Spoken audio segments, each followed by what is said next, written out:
thriving worship ministry here on the screen, the big blue slide. All right, cool. Well, I wanted to just share kind of what you're going to be getting today.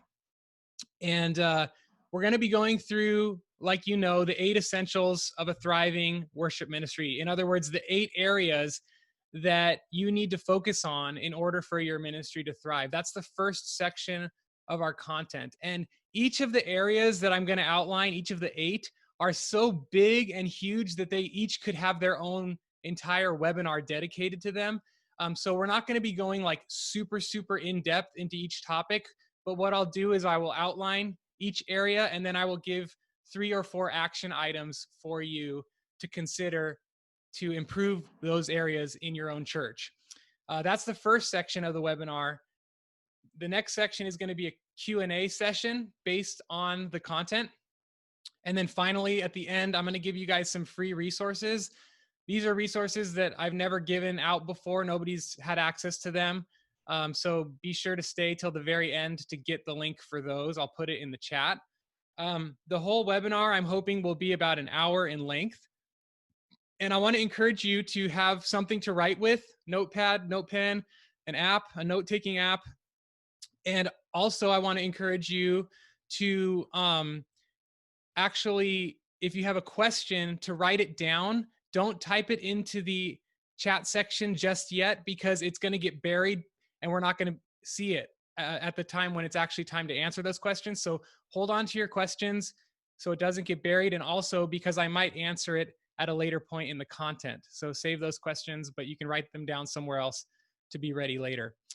And then lastly, I wanted to encourage you, as I work through each of the 8 areas, I want you to take some honest assessments of your ministry and find out which of the 8 areas are weak or missing in your ministry, and which areas do you need to focus on and spend dedicated attention towards. I think it's important that all of us are honest with ourselves, before the Lord, that we would say, this is where I'm strong, this is where I'm weak, this is where my ministry is strong, this is where my ministry is weak. Because if we're not honest, we can't make improvements. So that's just my little spiel up front. Quickly, who am I? Why am I teaching this webinar? Well, my name is Alex Enfiedjian. Some of you know me through the podcast. It's awesome to see many of your faces. I've been a worship leader, worship pastor, just like you guys, for about 16 years now. I started when I was, in youth band as a 16-year-old. I'm 34 now. I've served in 5 different churches over that time span, from small Baptist churches, to large churches. The church I'm at now is probably about 10,000 people in size at one location. So it's very big. 6 years ago, I started the Worship Ministry Training Podcast, which is a monthly podcast for worship leaders. It's very practical, in-depth training. Each episode covers one topic, and my goal is just to create a giant archive of training material that people can access whenever it's convenient, and whenever they have a question about a topic, they can go into that episode and get all the information they need. So if you didn't know about the Worship Ministry Training Podcast, open up your smartphone podcast app, search for Worship Ministry Training, and subscribe, and start listening to some of those. The cool thing is, in serving in churches of 150 to 10,000, and I've been at other churches in between. I've been at a church of about 400 and then a church about 600. What I've been able to observe is that there are some very common threads or elements that are needed to make a ministry healthy and strong. And over the years, I've been able to kind of identify those and distill those factors down into 8 essentials. And I promise you, if you see a healthy ministry, you will be able to find these 8 elements at play. And this is true no matter what church size we're talking about. So what are the 8 essentials of a thriving worship ministry? Here we go. Probably spend about 6 minutes on each one of these. So here we go. Number 1, clear vision and values. Clear vision and values. Now, this is so crucial because you can't lead your team if you don't know where you're trying to take them. You have to define in your head where your ministry is going. And then you have to be able to really see it clearly and then express that vision to your team members. So the vision, it's important that it's not like, this is what my ministry looks like in 25 years. That's a little bit too far out in the distance. But what do you see your ministry being in 3 to 5 years? How do you see it? How do you perceive it? That's your vision. The values are the things that you celebrate and encourage. So values are who you want your team members to be and how you want your team members to behave. So vision is what you see it being, and values is what you celebrate and encourage. And if you want a vibrant ministry, you must clearly define your vision and values. So I'm going to give you some action items about this in a second, but first I want you to ask yourself, how are you doing in the area of vision and values? I want you to rate yourself 1 to 10. If you want, type it into the chat, 1 being the lowest, 10 being the highest. How are you doing in your church with vision and values for your team? You can feel free to type that in to the chat. Oh, Debbie, I'm sure you're doing better than a 1. Give yourself some credit. 7, good job, Ruth. 5, awesome. So as you guys type those in, that's just for your own kind of honest assessment of your ministry. Oh, cool. Look at that. Vision 5, values 3. That's awesome. Good job. Okay, so let me give you guys some action items to improve your vision and values. So vision, this is a very simple thing, okay? Get away for a day with a Bible, with a notebook, with a pen, no smartphone to distract you, no notebook, just real analog paper and a pen. Get away and seek God's vision for your ministry. Then what you're going to do is you're going to begin to write a 1 to 2 page document of what your ministry will look like in the next 3 to 5 years. And I want to encourage you, when you make this document, use as much detail as possible. Describe all the various facets of your ministry. What does your ministry look like? Who is there with you? What does it feel like to be a part of the ministry? What are you guys doing? How does it sound even? What kind of gear do you have at your church? What kind of songs are you playing? What does the corporate worship experience look like? How is the body participating and responding? If you have a staff team, what kind of staff positions are there?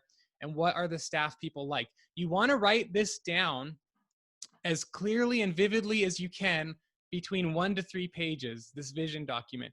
It's going to help you see what it could be, and then you can begin reverse engineering things, putting things in place to get you to that vision. So that's the vision side. The values side is where you define who you want your team members to be and how you want them to behave and what you want them to accomplish. So the way that I came about this was I was sitting with a few friends, and I just came to this church 3 years ago, and we started to talk about who do we want our team members to be. And I asked the question, if someone came from another church and observed our team, what words do we want them to use when they describe them? What are the words that someone from the outside would use to describe our team? And that's how you begin to define your value words. And I would encourage you to use single words, not sentences, single words. Keep them between 3 to 7 total words. For example, my team's values are, we are worshipers, first and foremost. We are worshipers, we are servants, we are encouragers, we are family, we are creative, and we are progressing, okay? And it's important to fight for the right words. So for example, with the word progressing, we could have just said, we are excellent.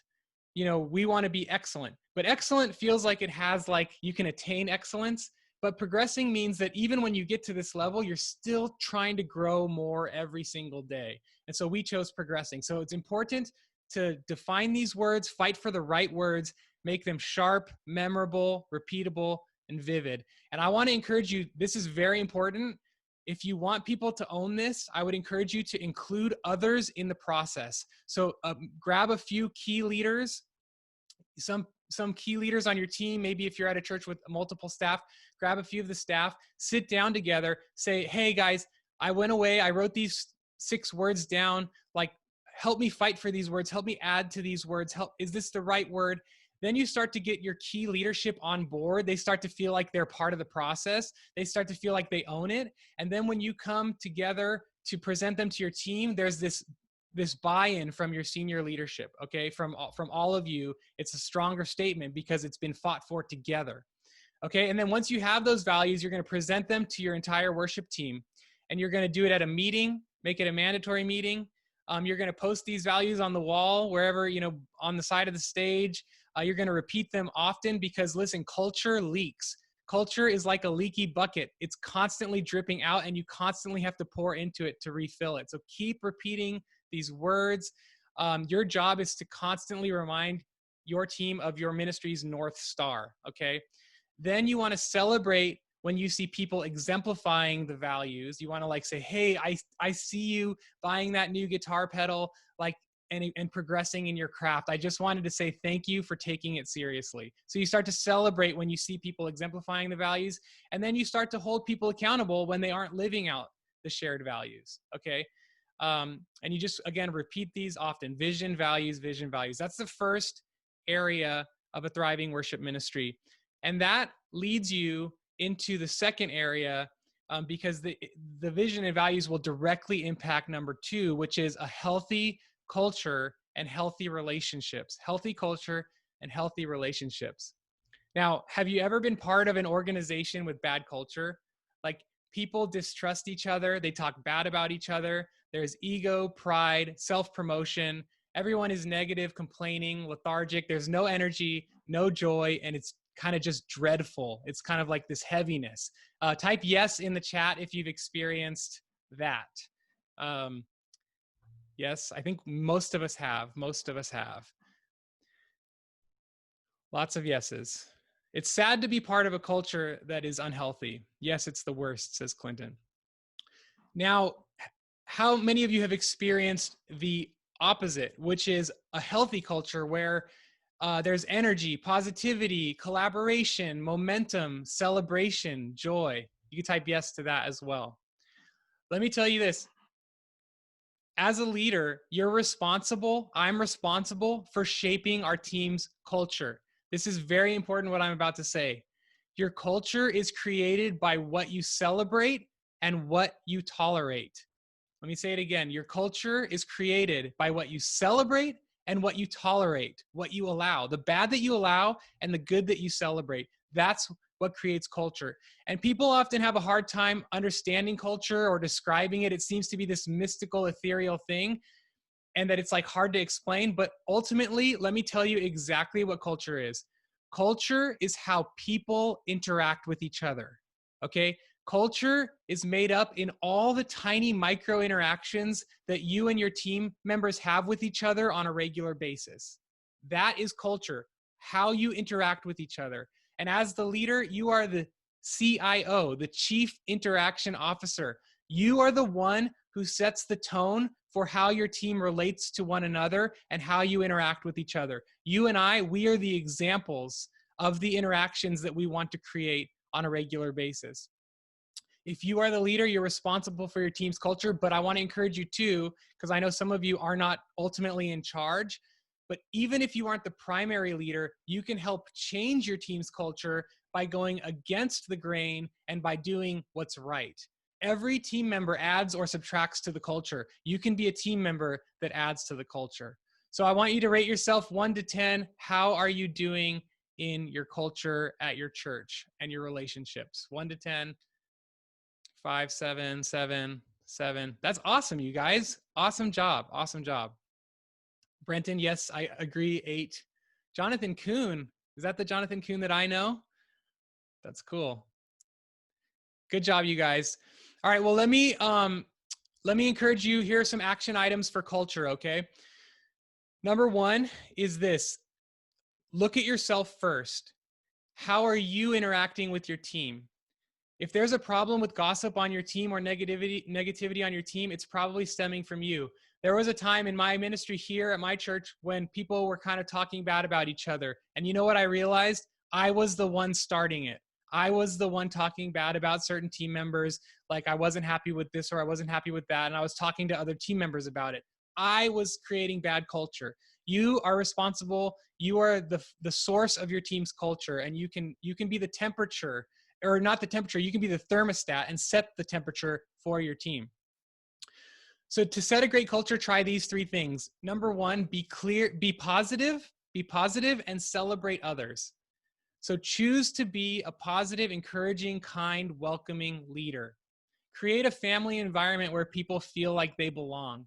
Speak value into people. Call out the best in them. Believe in people before they even believe in themselves. Have you ever had someone who did that for you? They pointed out something in you that you couldn't yet see in yourself. Like, hey, I really think you could be a worship leader one day. I really think you could be a worship pastor one day. Like, you be that person. You call out the best in others, okay? The second way to help your culture is to be honest and straightforward. So have honest conversations with people about what's good and about what could be better. Don't leave people guessing. Honesty will fuel trust on your team. When people know where they stand and that you're willing to talk to them like an adult, like a human, when you're willing to speak straight to them, then they'll know that you're not talking about them behind their back, and they won't be guessing, and there won't be a lack of trust. And by the way, don't talk about people behind their backs, okay? Let's speak the truth to one another in love. And don't let your team members speak about other team members behind their backs. Just create a culture of candor, okay? The last way to improve your team's culture is to show care. Show care to your team members. So let them know that you care about their lives and not just about their talent, okay?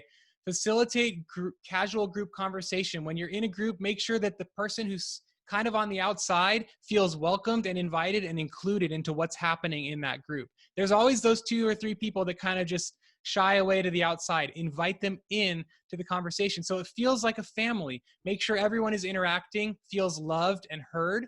Send text messages to people. Call different team members randomly to check in on them. Take people out to coffee.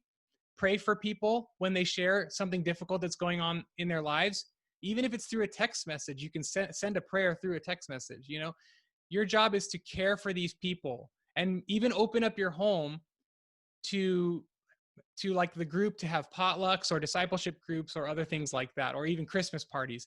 That is going to help improve your team's culture. Okay, so that's the second area of a healthy ministry, is healthy culture and relationships. The third area is strong administrative systems. Strong administrative systems. So behind any healthy ministry are effective administrative systems that bring order, stability, reliability, and efficiency to your team. Order, stability, reliability, and efficiency to your team. I know that sounds boring, but it's absolutely critical. And I'm telling you, you can't have a healthy ministry without good administrative systems, okay? What are administrative systems? They're simply this. Administrative systems are the things that you do on a regular basis to bring about a repeatable desired result, okay? It's the things you do on a regular basis to bring about a repeatable desired result. I need to create stability in our ministries. When things are stable, then your ministry can move beyond just trying to survive. But if every single week feels like a bomb exploded and you're pulling your hair out, like your team doesn't know, when they're scheduled, like they don't know till the last minute that they're scheduled, or you don't send the songs until the day before service, or if you're texting people the night before service trying to find a guitar player, then you're spending all your energy dealing with chaos, okay? But if you bring order to the chaos, if you tame the chaos monster, then you can actually spend your energy doing the things that are going to build the ministry. You can move past maintaining and actually start building. That's what good administrative systems do. So once you have the free time, because your administrative systems are running like a clock, then you can start to do things like writing songs, recording, recruiting volunteers, training people, doing discipleship and team building activities, and other things that you actually want to do, okay? But you can't do that until you have stability in the week-to-week, day-to-day maintenance stuff. I like to think of the administrative systems and your ministry as a machine or a clock. So you have all these gears that are turning, and they all need to fit into one another. You want to build the process and routines so that all the gears are turning together to accomplish the right things at the right time in the right way. So you want to figure out what you want, and you want to set up the routines that help you get there each week. And I want to encourage you, because if you think this is like lame or a waste of time, one benefit of organizing your ministry so that it's stable is that it will save your sanity. That's the first one. But the second benefit is that it's actually going to attract high quality volunteers, because high achieving people don't want to be part of something that's poorly run. People are attracted to excellence and order. And if people see that things are run well, that you're on the ball, then they will know that you're not going to waste their time, and they will gladly jump in with both feet and give you their energy, effort, and talent. Okay. So that's why these things matter. Go ahead and take a second, rate yourself for administration. How you doing? 1 is the worst, 10 is the best. How are you doing on administration? Alex is doing 8. Good job. Wow, you guys are awesome. I should learn from you. So good.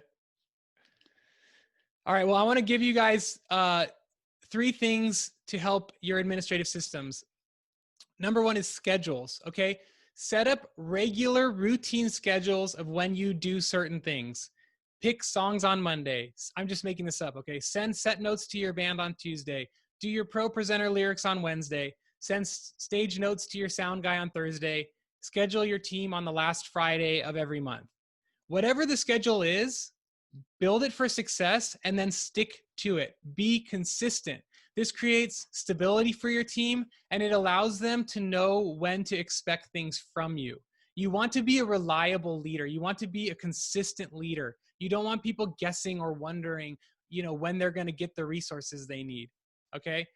And I would also encourage you in terms of scheduling to get way ahead of your song schedule and your band schedule. Be at least 3 weeks in advance with your songs, and be at least 4 weeks in advance with your team schedule. That's a suggestion. Obviously, that's not gospel, but I like to get way ahead because this gives people time to plan their personal lives, and it also gives them time to practice the songs and come prepared, okay? So get ahead on your schedule. The second way to improve the administrative section is by using good resources. So you want to give your team good resources to succeed. So make sure that every song that you send to your team has a clean, correct chord chart. Okay, I've seen a lot of chord charts with the wrong chords. Make sure it's right. It's your job to make sure that the chord charts are right. Make sure that there's an MP3 that they can practice along to, and bonus points if it's in the correct key, because then they can actually play it on the guitar or the piano where they need to play it for service, okay? Find good tutorials for your team. Go out on YouTube and find the guitar parts or the keyboard parts for the song, and send it to them with enough time for them to practice. Go above and beyond and record harmony tutorials for your singers. Okay, you might say, hey, that's a lot of work, Alex. Yeah, but it's your job as the leader to serve your team. And they are there to help you. So you want to help them help you better. So give them the resources. And if you don't use Planning Center, this is not an ad. They haven't paid me for this. Use Planning Center. Go to planning.center and sign up. It's so helpful to have all your resources and your chord charts in one spot, okay? Alex Darnell says Planning Center is what's up. So when you guys are prepared for your team, it actually attributes value to them, and it shows them that you care about them. And one thing that I always say about both the schedule and the resources is your job is to give your team the resources they need with enough time to implement them. In other words, time plus good resources equals excellence. If your team is lacking in excellence, give them the resources they need with the time they need to implement them.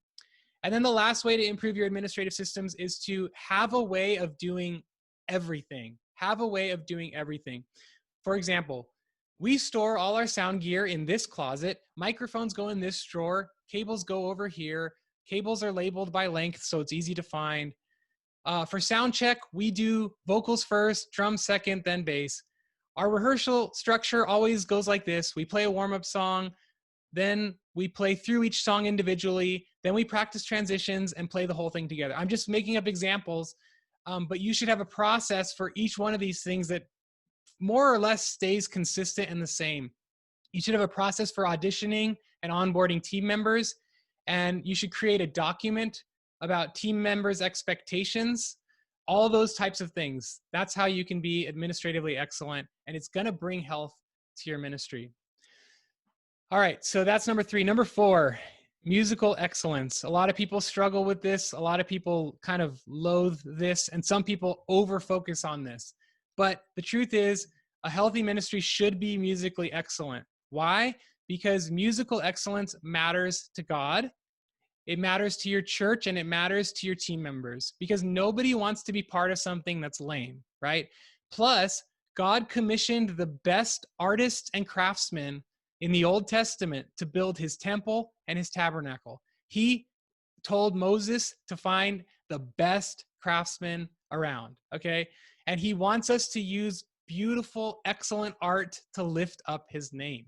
And since we primarily minister through music, we should seek to do our very best. Music is the core of the ministry that we've been called to participate in. So real quick, how are you doing in musical excellence? 1 through 10, 1 worst, 10 best. 8, 7, 8, 3, 7, 7. Brenton, you're doing better than a 7, bro. You're like a 9.5. Alex is doing 9. Wow. I should watch your live stream, Alex. All right. So here are some things to improve the musical excellence area of your ministry. Number 1, grow yourself. Okay. Be musically excellent yourself. Set the bar and the pace. Show your team that you are working on your skill and improving it. That doesn't mean you have to be the best musician on your team. I am by far not the best musician of my team, but I am working at growing to be a better singer, a better harmonizer, better guitar player. You should be stretching your wings, stretching your craft, growing yourself. The other thing is to learn the basics of music theory.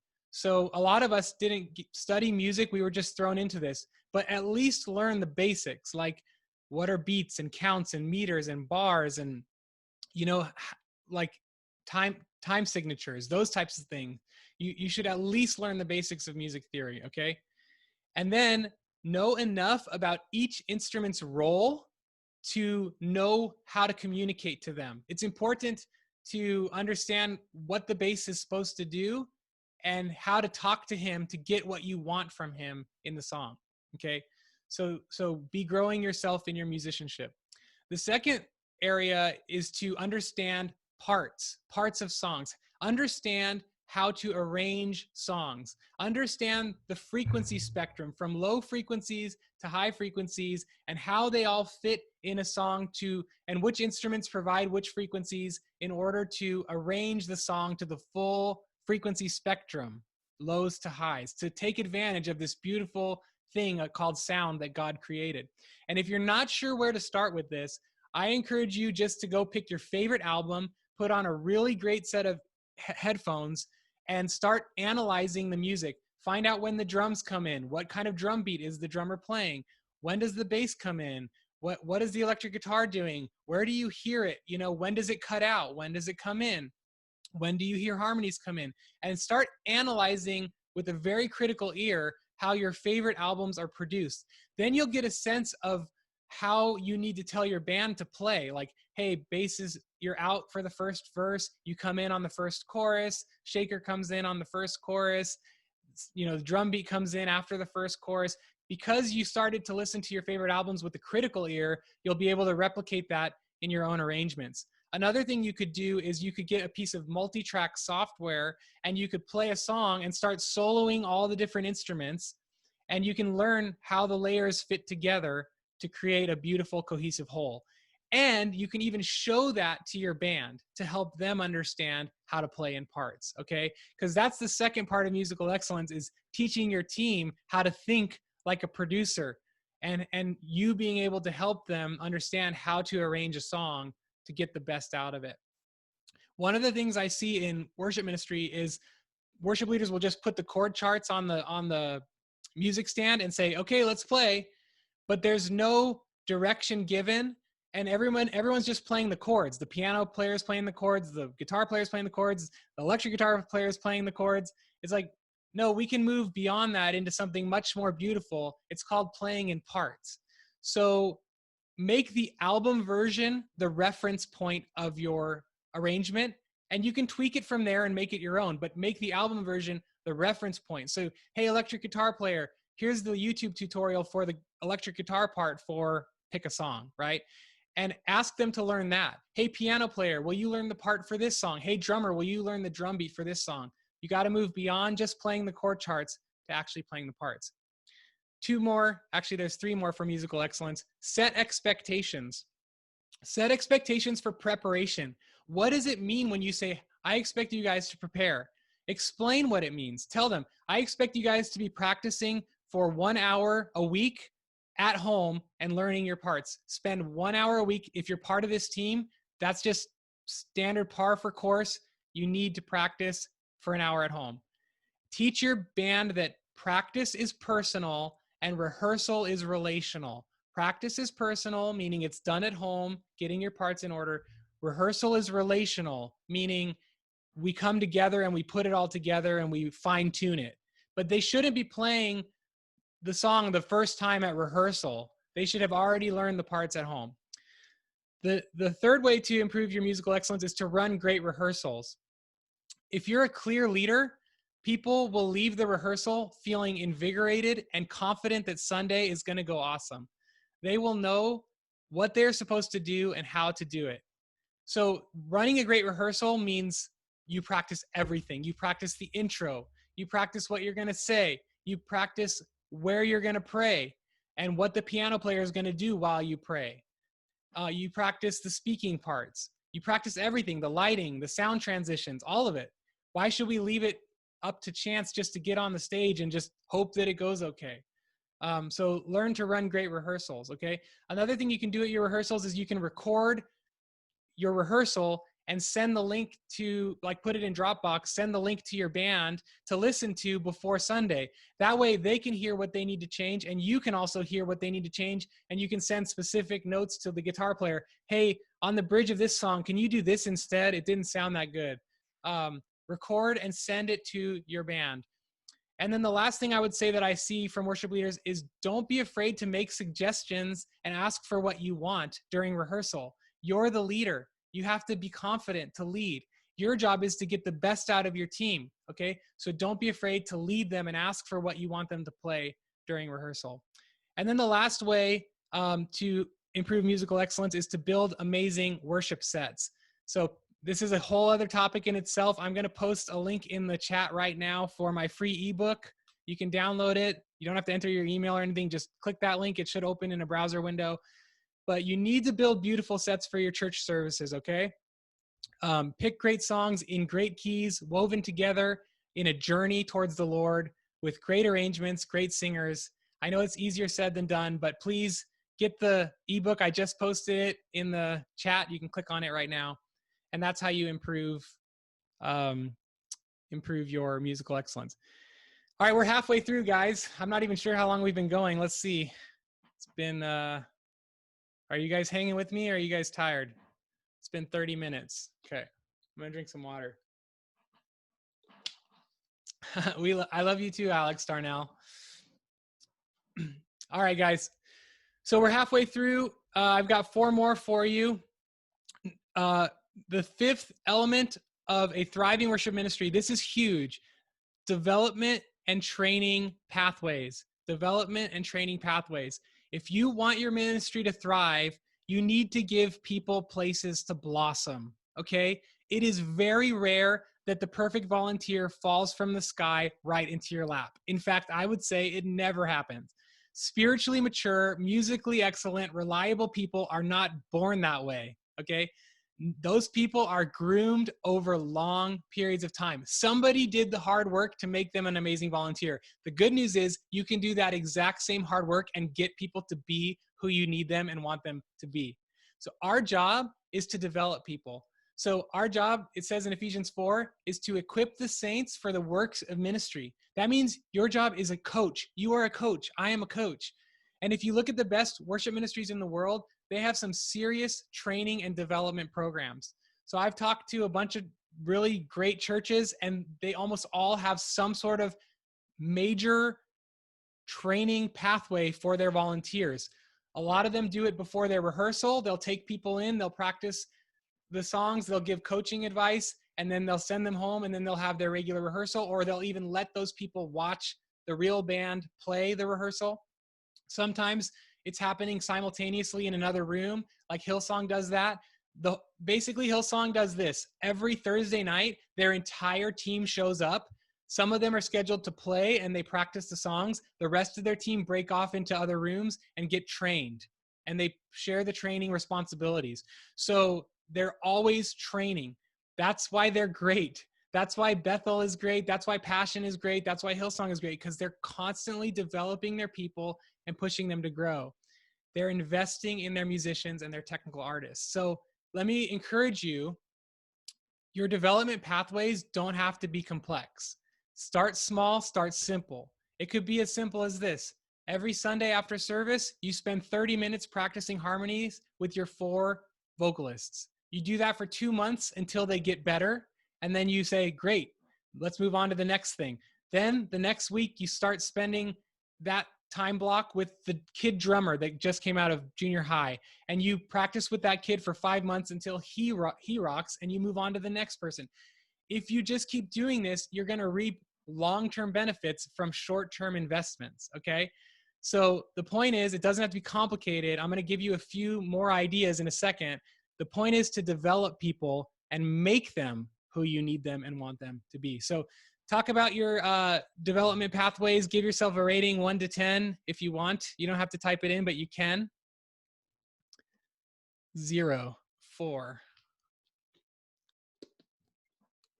2. So I would encourage you guys, don't be discouraged. Just start simple, start small, okay? Doesn't have to be this huge elaborate thing. We don't have a huge elaborate thing yet at my church. I'll tell you what we do in just a minute. Okay, so here we go. Here are a few ideas to make training and development a bigger part of your ministry. Number 1 is to make it a normal part of your culture, meaning when people onboard onto your team, explain that your job is to help them, 1, find the right place for their gifting, and 2, provide coaching and feedback to help them be the absolute best they can be. From the very first conversation you have with a team member, you say those things. You say, my job is to help you succeed, so I'm going to be providing regular feedback on the things you're doing great and on the things that I want you to work on. And that way, it just becomes a normal part of the relationship. From the first day, it's a normal part of the relationship. Then you need to actually regularly provide feedback, good and bad. So after our services, we come out of our service. We have 3 services on Sunday morning. After our first one, we come back in the room and we debrief how it went. You know, who needs to tweak whatever, how the transitions felt, how was the church engaging, anything I can do better, anything we can do better. We debrief, we make that a normal part of our culture on our team. So be that kind of leader that provides clear feedback, good, bad, be kind, be nice. You don't have to be mean. Celebrate people in their wins and point out areas that you want them to keep working on. Let me tell you a secret. People love to be challenged, and people find life most fulfilling when they are growing. So don't be afraid to help them grow, okay? The other way you can do more development and training is to create some other venues or some other outlets for people who aren't quite ready to be part of your team yet. For example, make a monthly choir for people who are just starting to learn harmony. Teach them, train them, let them sing in a service once a month. Identify the more talented ones and work with them individually. But you start a choir or you start a youth band where kids can get experience. And then you send your better musicians down to the youth band to play with them and help them develop faster. The point is, you don't say no to people. You just create opportunities for them that are of a standard that is more suitable for their gifts. And from there, you help them work up the ladder, if that makes sense. For sound, you could create a stage crew. So your new sound guys can learn how to wrap cables and be exposed to the soundboard and start to get an ear for it and understand and ask questions, okay? So create other opportunities for people who aren't ready yet. The last thing is to offer regular training. So at our church, every month we do this thing called Creative Collective. It's open. It's like anybody who wants to come can come. And we have them practice a song and we give them feedback and we rotate them through different people practice and play and we give them feedback. and they're all hearing what the feedback is for each other. So they're all learning, from multiple people. And we do it for our camera operators and our sound people, and we train all of them every month. Okay. It could be that you just show up at the midweek youth band rehearsal and you practice with them and give them feedback.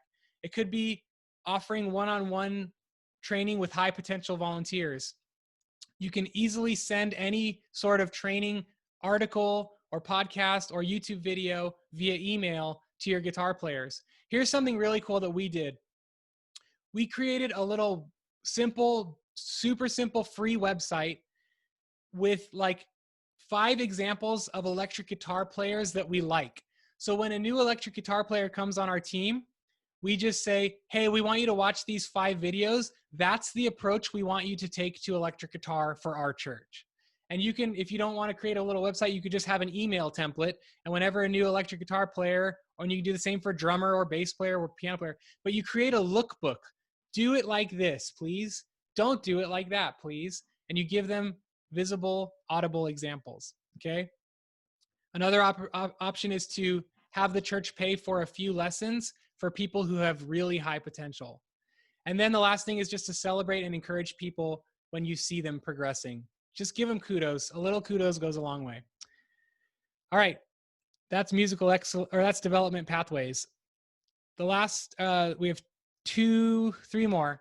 Solid platform leadership. Solid platform leadership. A huge part of what you and I do is on the stage. So we should do it well, okay? And this is very important, what I'm about to say, okay? Our job as worship leaders is not to sing songs. Our job is to lead the room. Lead the room. Our primary calling is not simply to execute songs with excellence. Our primary calling is to facilitate encounter, to help our congregation encounter the living God. That's what we're supposed to do in our times of gathered worship. We are facilitators. We are shepherds, okay? And we are leaders first and musicians second. It's not about your awesome vocal skills. If you're the only one singing, you are failing as a worship leader, okay? Your job is not to sing. Your job is to get the room to sing, okay? So platform leadership, if you want, you can take a second to rate yourself 1 to 10. How are you doing as leading the room on stage? Are they following you? Are they not following you? 1 to 10, 1 to 10.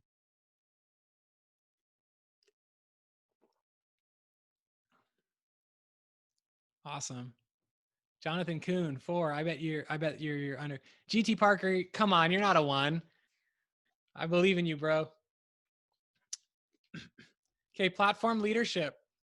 Let me give you a few, just 2 for this one. How can you have solid platform leadership? Well, number 1 is your presence on the platform.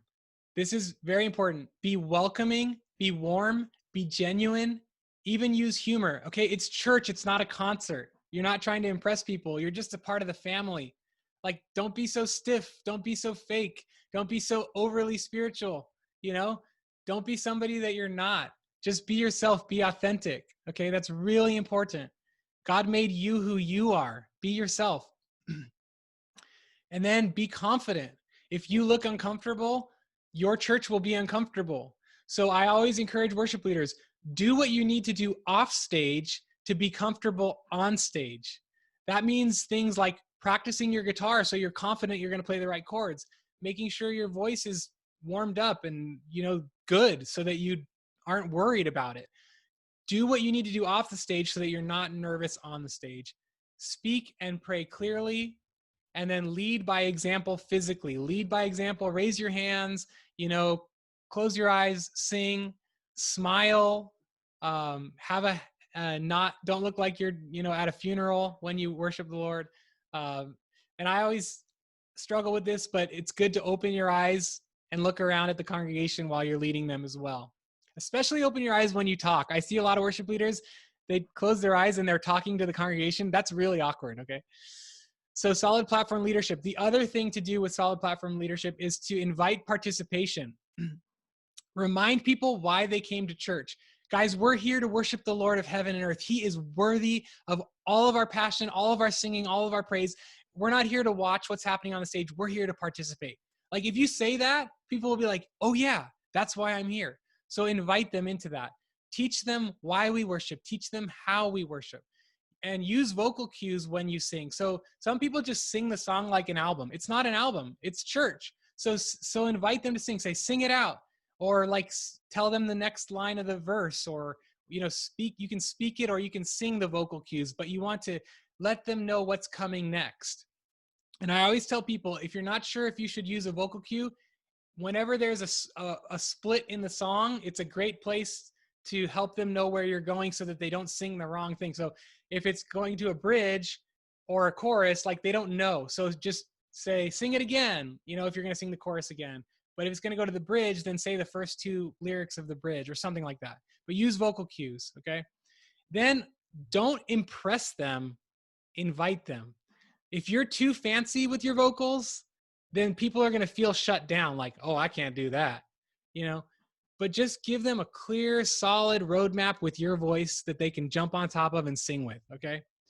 I'm not saying you can't get fancy or make it interesting to the ear, but don't just be showing off your vocal runs, And then the last thing is to create space for the congregation's voice, meaning let them hear themselves. That means the music in the room shouldn't be so loud that they can't hear themselves. It means that you create spaces in the songs, like an acoustic part of the song, like a down chorus, where they can hear their voices lift up to the Lord. You back off from the mic and let them sing. You can do, like if it's a really familiar song like Amazing Grace or 10,000 Reasons, you can say, you guys sing this part, and then they sing the whole verse, and you kind of back off your mic and you sing with them.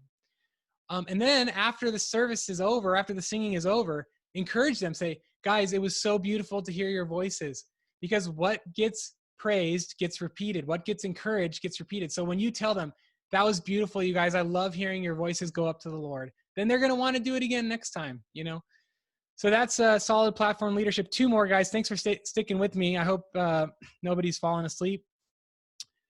The 7th area of a thriving worship ministry is good communication. Good communication. You can't have a thriving ministry if people don't know what's going on. And a good leader is a good communicator. Your team should hear from you regularly and often.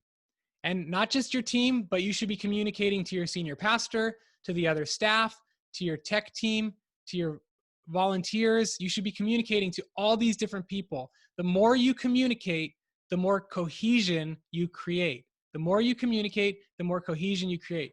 In other words, the more you communicate, the more aligned your team is. The more they know what's going on, and the more they can get on board with where you're going.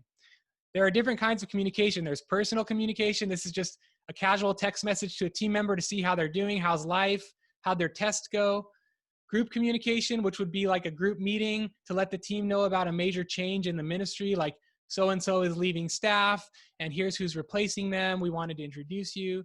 That's group communication. There's digital communication. Hey, here's an email of a new song we're planning to introduce next month. Guys, start listening to it. Digital communication. Face-to-face, that would be a quick reminder to the team before service about why we worship, why God's worthy. And then one-to-one meetings.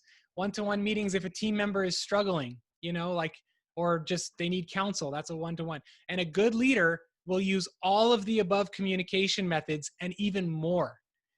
If you're not communicating clearly and regularly, you can't lead. People can't read your mind, so you need to make it clear to them.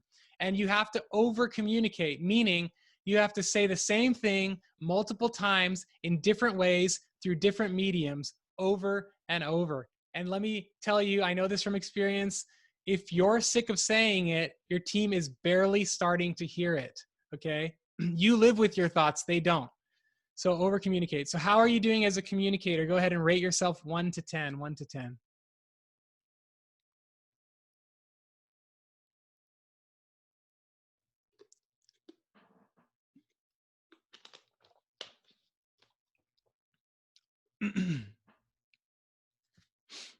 Awesome. All right, so let me give you just 3 ways to improve your team's communication. Number 1 is to define communication channels. That simply means this. Tell your team how you'll be communicating with them and stick to those channels. For example, hey guys, Planning Center is going to be for scheduling and songs, and email is going to be for all other communication, right? Or at our church, we use an app called Band. It's free. It's like a closed Facebook group, and all of our team communication goes through there. I send our set notes through there. I send announcements through there. Any sort of important stuff that they need to know. Like, for example, this morning I posted, hey guys, you can now start parking in the main parking lot. The only doors that are going to be open are the junior high doors from now on. That's what I use Band for. The point is, always stay in those lanes of communication. If you're starting to post to Instagram Messenger and Facebook Messenger and texting and email, people aren't going to know where to look to stay in the loop. So just keep it simple. Pick one or two modes of communication and stick to those for the digital communication. The other thing is to define expectations, meaning, guys, if you're a part of this team, I expect you to read every email that I send. You don't have to be mean, but hey, it's just part of being on this team. When I send an email, I expect you to read it. And if you want them to respond to it, you can put something like, please respond in red, bold letters at the bottom of the email, okay? But define your expectations. I always tell people when they come onto our team that good communication is one of the central tenets of being part of this team. Like, if you don't respond to your planning center invites quickly, if you don't, respond to texts ever or whatever, then this might not be a good team for you. So just kind of make that clear up front. The second thing for communication is to be clear. So email subject lines, okay, include all the important information. Here's an example of a good email subject line. It should say everything. Important, mandatory meeting, Sunday, June 8th at 7 p.m. Please read. Okay, everything they need to know is right in the subject. Please read. That means they're going to have to click on that and read, okay? Or another one, reminder, team potluck tomorrow at 5 p.m., my house, okay? So it's important to be clear in your communication. I see people who write these like long emails. Nobody reads that. Be short, clear, and to the point, okay? Especially be clear if there are changes happening in your ministry. For example, a special Thanksgiving service. What does your team need to know? What's the dress code? What's the service flow? When are the rehearsal times? Are there extra rehearsals? When should the sound guys be there? All of that stuff, be clear. Don't leave your team wondering. And just say things as plainly as you can, okay?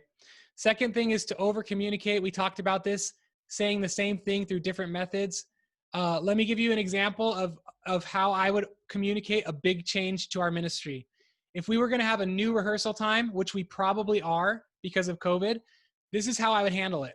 I would email the team with a really clear subject line, new rehearsal time, blah, blah, blah. Then I'd send a second follow-up email like 6 days later. Then I would tell the team at service that week, hey guys, just remember, like I'd say it in person, just remember, we're going to have a new rehearsal time next week. Then I would text all the flaky people the day before rehearsal and then text them the day of rehearsal. Hey, just a reminder, this is the new service time starting today. I know that's annoying, but welcome to leadership, okay? And I just want to encourage you guys, just let your team know what's going on in your head, because people interpret silence as if something is wrong. And if you don't fill in the narrative gaps, they'll begin to make up their own stories as to what's going on and why you're doing the things you're doing. So just over-communicate what you're thinking, let people see your heart as much as possible, and that's going to build trust, and it's going to help them believe in the decisions that you're making. They might not agree with it, but they trust you because they know you. Okay, last one, guys. Good job. And remember, I do have some free resources for you at the very end, so please stick around to the end. Last one is spiritual hunger and passion. This is last, but it's certainly not least. This is the heart of our ministry, right? I want to be honest with you guys. I'm leading a team currently. They're very musically excellent, but among some of the young people on my team, I don't see a strong hunger for the things of the Lord or a desire for God.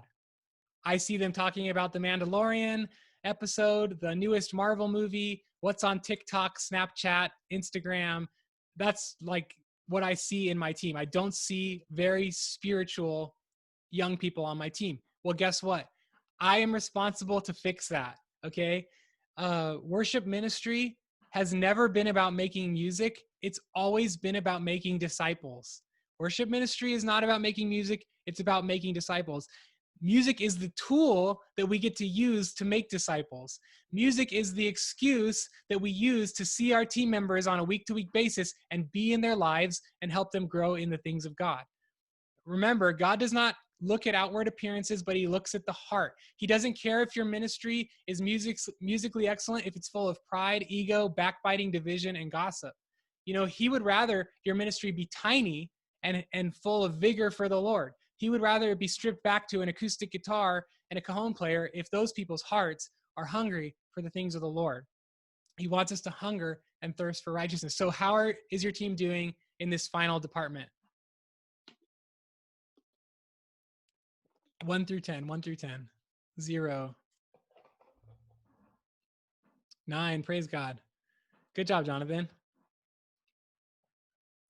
6, 9. Good job, you guys. Let me give you just 9 quick little points to improve your team's spiritual your spiritual hunger. Cultivate it in yourself first. So consistent private worship, prayer, being in the word, learning to worship with just you and the Lord, learning to get to that place of adoration in your own heart, in your own life. Cultivate a praying team. So prayer is the foundation of worship. When we sing these songs, they're just simply prayers. So just learn how to pray as a team in a circle with no music. If you can get your team to do that, then when they get on the stage, it's going to just be a natural outpouring. Do Bible studies in between your services. We read a psalm every week and we discuss it. We get through all the psalms, we start over, okay? Do discipleship groups in your home. Encourage your young people to live a holy life and to not accept cultural norms. Talk about the things they watch, read, laugh about, etc. And make sure that your team is not just isolated and hiding in the green room, but they are plugged into the wider church body. Okay, that's really important. And make sure that they're sitting in and paying attention to your pastor's sermons. And then maybe try like a team reading plan, like get on the Bible app and be like, okay, guys, we're all going to read through this plan for the next 14 days.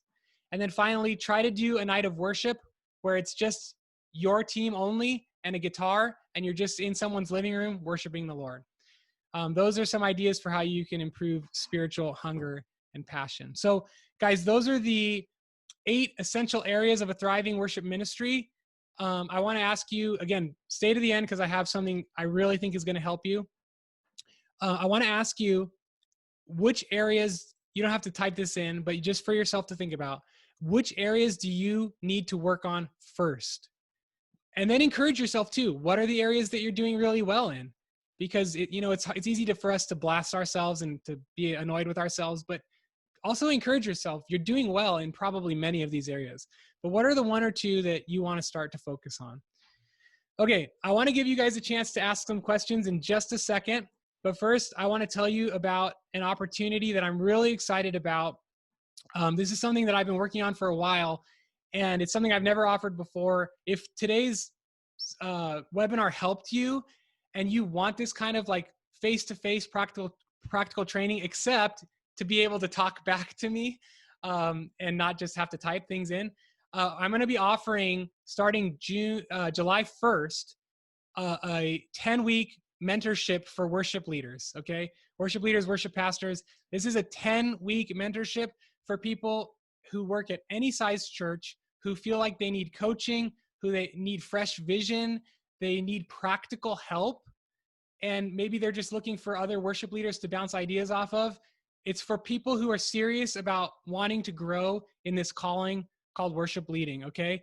The way I'm designing this mentorship is to cover literally every important practical thing that you need to do every week as a worship leader. So here are some of the topics we're going to be covering: how to build excellent sets, how to increase congregational engagement, how to run effective rehearsals, how to create great administrative systems, create healthy team culture. So a lot of the stuff we talked about, but even more, like how to onboard volunteers properly, achieve musical excellence, those types of things.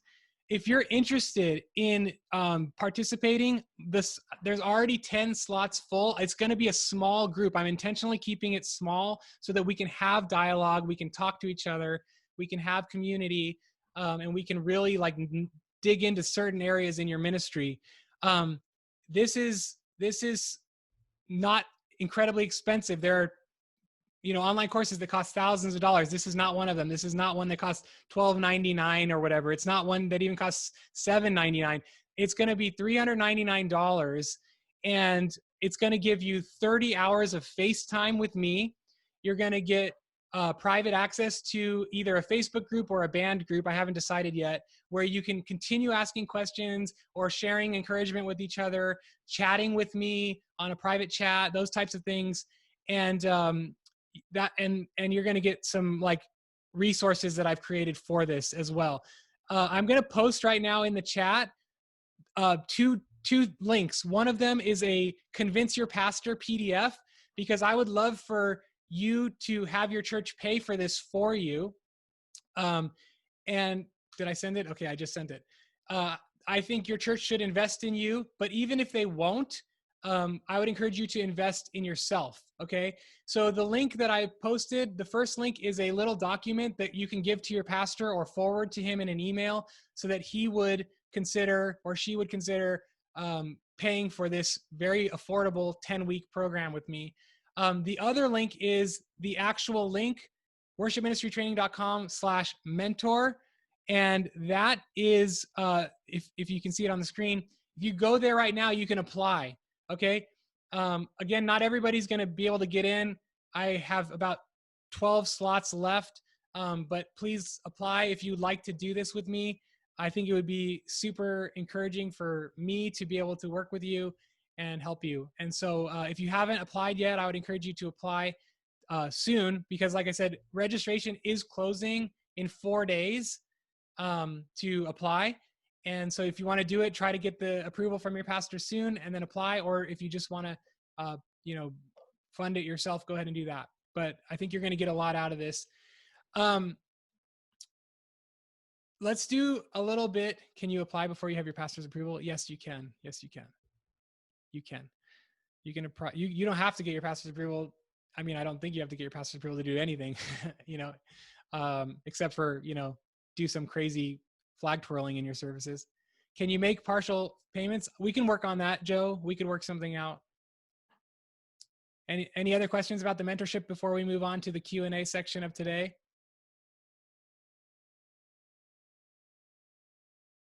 Nope. No more questions about the mentorship. Okay. Well, anyway, I would encourage you to apply. Like I said, 4 days left, 10 slots left. Would love to work with you guys. Okay. I want to give you guys some time to ask some questions about what we covered today. And then I have the free resource for you. I'm going to tell you about the free resource now.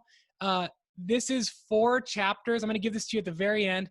4 chapters from my unreleased book about how to build really amazing culture on your team. So it's probably like 25 pages of like really good content about culture building for your worship ministry. So I'll give that at the very end.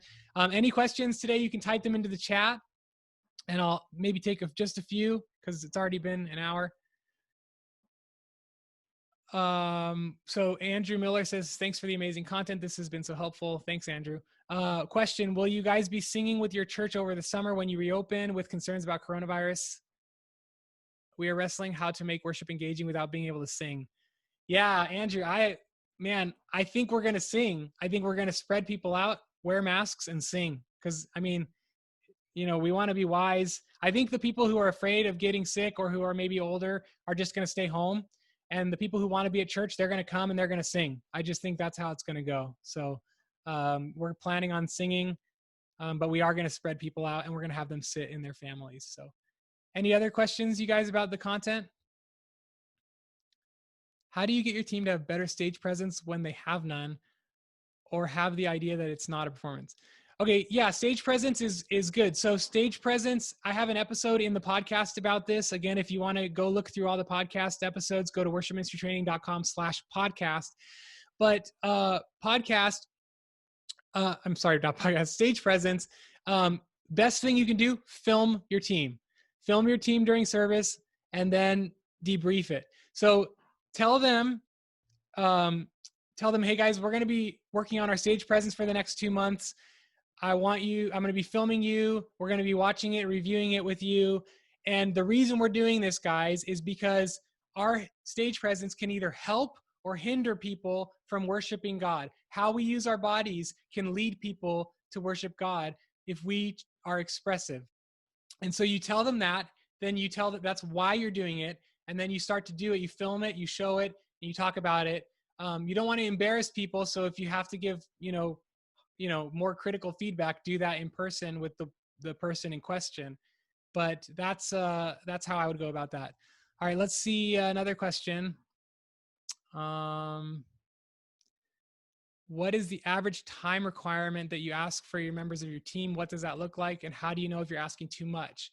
Well, I think that's from Josh. Thanks, Josh.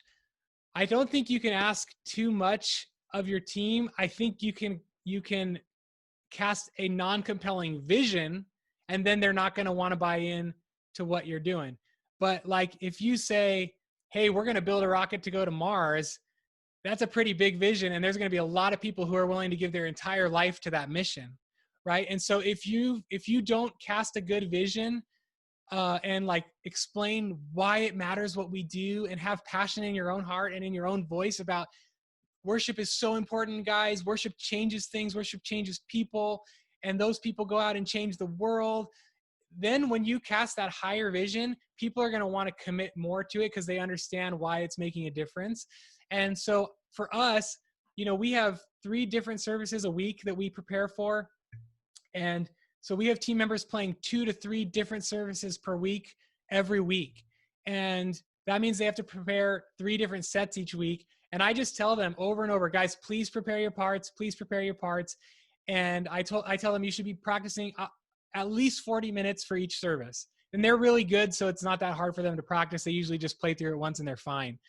But then I tell them, guys, go above and beyond that. Like dial in even how you're holding your finger on that one note so that it's just perfect, because the details matter. So for us, I just say 40 minutes of practicing per service. That's what I ask them to. And then I say, and I expect you to be at every team meeting that we have, which we only have a few per year.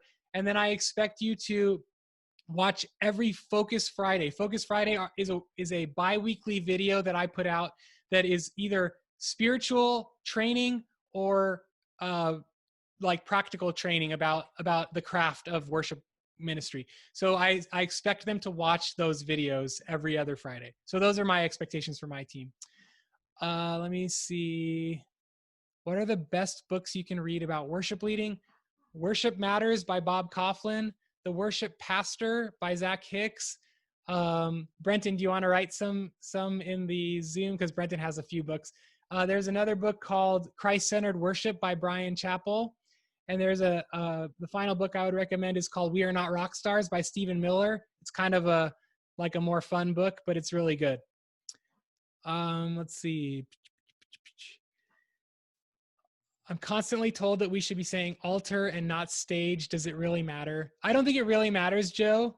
I did do an interview recently with a church that also calls the stage an altar and says that, altars are where things are sacrificed so that God can be worshiped.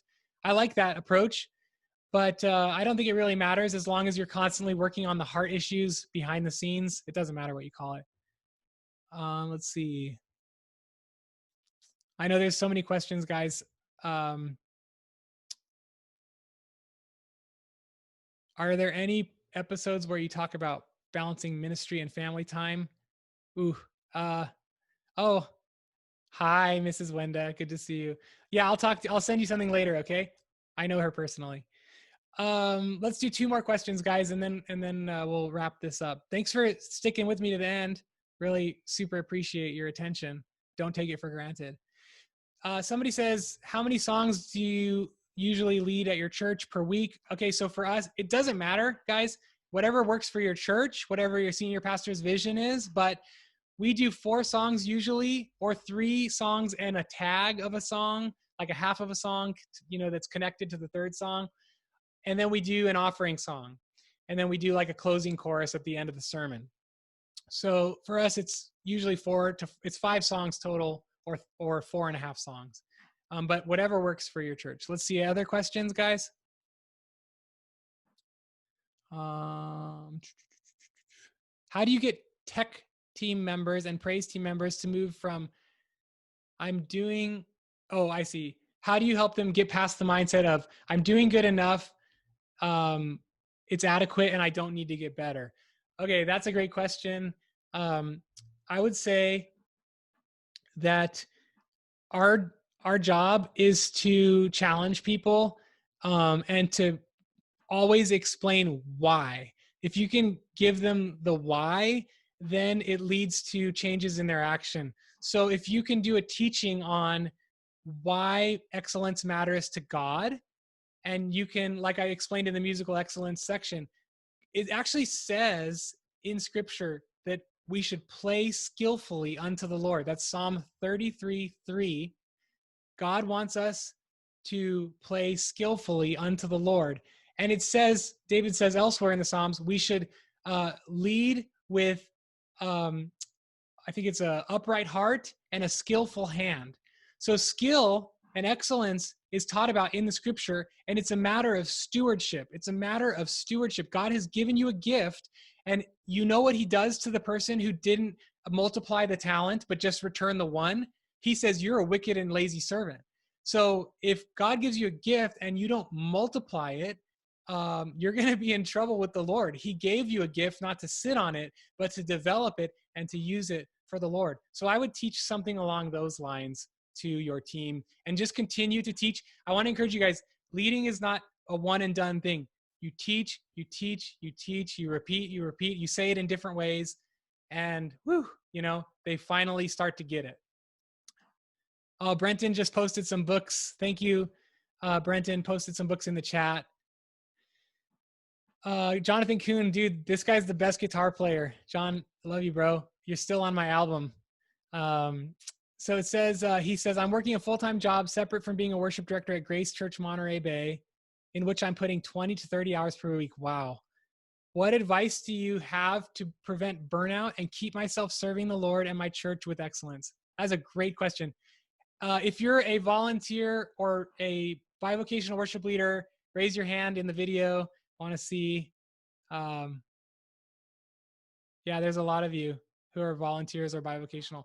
So this is not just you, Jonathan. This is everybody. Well, first of all, I did an episode recently with Carrie Newhoff on burnout balance. I would encourage you to check that out. That's a recent episode. If you go to the podcast, worshipministrytraining.com/podcast, look for Carrie Newhoff, burnout, balance, rest, and recovery. Check that episode out or listen on your smartphone. But also Sabbath. So Jonathan, I would talk to your pastor and say, hey, pastor, I want to give you my best, but if I'm the only guy on stage, I'm going to die. So are you okay if we lower the standard 1 or 2 Sundays per month and have a volunteer lead? Or are you okay if we pay somebody to come in and lead once a month to give me a break because I'm going to die? Secondly, learning to Sabbath is really important. It's something that I'm barely learning now. If you set aside 1 day a week where you don't answer email, you force yourself to just not work, basically eat what you want, do what you want, do things that refresh you, go outside, read a book, eat a cup of ice cream, like do things that are like satisfying for your soul 1 day per week. Having that rhythm that the Lord commands, it does wonders for you. So I would say, talk to your pastor, get some help, whether you have to pay or, if he's willing to like let a volunteer lead, and even though sacrifice quality, he has to understand that long-term it's going to pay dividends, because if you die, it's no good for the church at all. So those are my answers to that question. Let's see. Anyone else? I'm going to take one more, and then I'm going to give you guys the resource and send you on your merry way.